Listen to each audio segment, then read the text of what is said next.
Hello दोस्तों। शराब जैसे कि आपको पता है कि इसमें ज़्यादा टैक्स लगता है। तो भारत में शराब अलग अलग हिसाब से एक्साइज ड्यूटी भी वसूल ली जाती है। हर राज्य में अपनी नीति के अनुसार शराब पर एक्साइज टैक्स, वैट और अन्य शुल्क लगता है।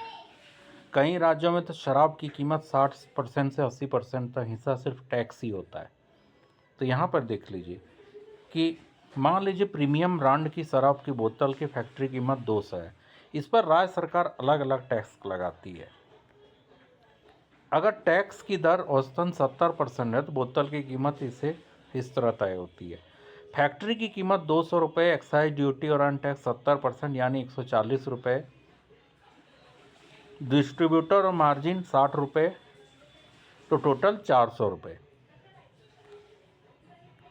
अगर 400 रुपये की बोतल पर 140 रुपये यानी कुल कीमत का लगभग 1/3 से आधा हिस्सा मुनाफे के रूप में आता है सरकार को।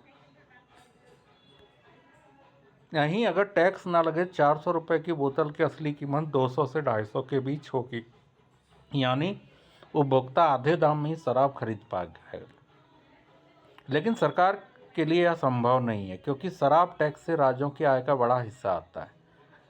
खबर की माने तो 2022-23 में सिर्फ शराब टैक्स से राज्यों को करीब 2.4 लाख करोड़ रुपए कमाए थे। तो ये है शराब पर लगने वाले tax. Thank you for watching.